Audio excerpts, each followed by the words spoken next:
for stepping in very last minute. And Theresa, I am not sure the title of your speech, but I'm sure you'll tell us as you deliver our speech number 3.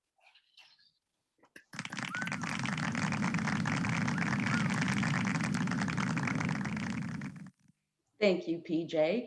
The title of my speech is 3 Ways to Improve Your Writing Today. And this is for the Pathways Coaching series.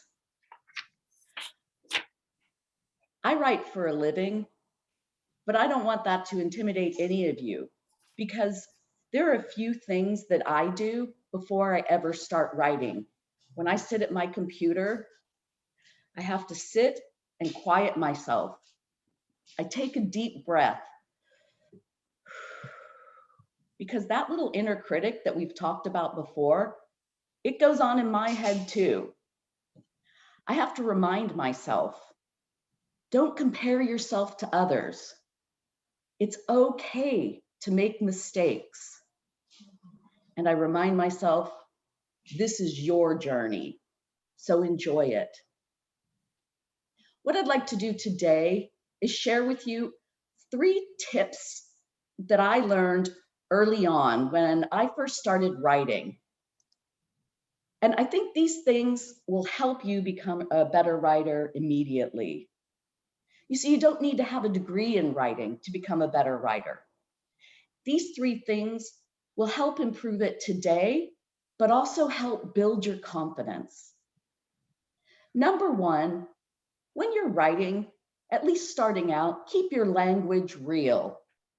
You don't need to refer to a thesaurus or your word of the day toilet paper. That just alienates your audience. I learned early on, if I write like I talk, which is conversational writing, it allowed me to shine. It allowed my personality to come out in my writing. So writing like you talk is extremely helpful.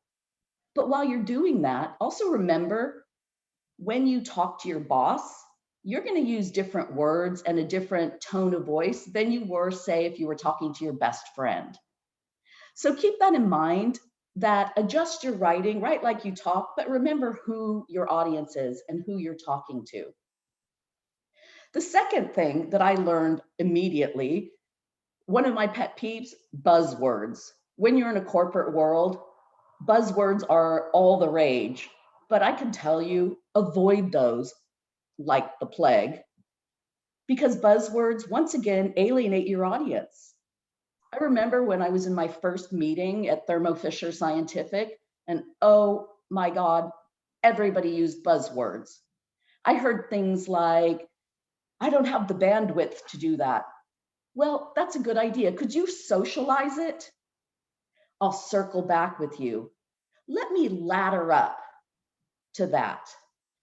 I tell you, I spent more time in that meeting trying to figure out what those buzzwords meant than actually listening to what they were saying.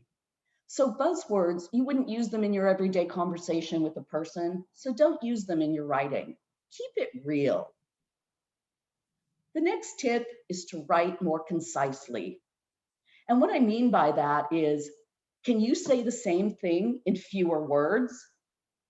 I like to look at tweets as an example. Tweets are great, well, before they made them longer. But I thought I could tell a really good tweet when someone said something clever or someone said something that was so concise and so on the money that it got a reaction from me. So when you're writing, look at a sentence and ask yourself, can I say the same thing with fewer words?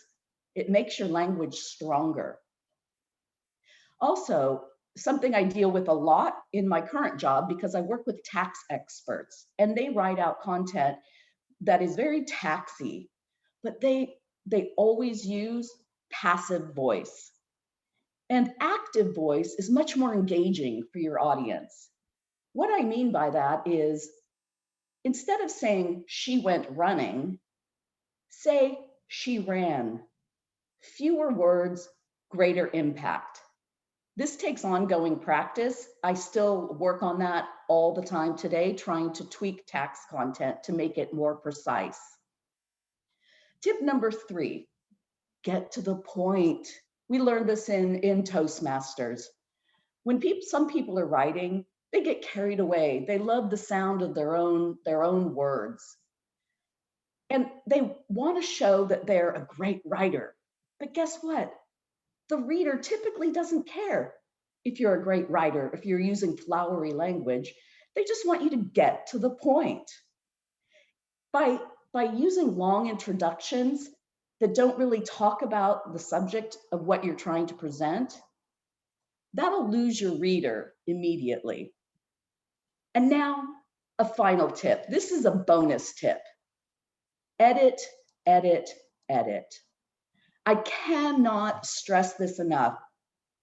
Nothing that's published online should ever be published with a mistake.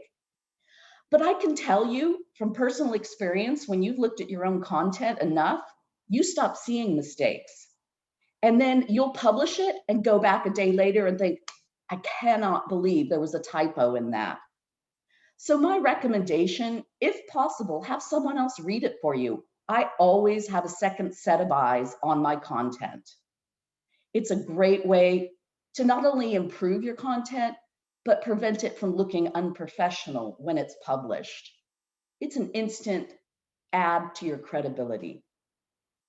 So again, when you start writing, don't compare yourself with others. And remember, it's okay to make mistakes. Remind yourself that this is your journey and you're going to improve every day. Madam Toastmaster.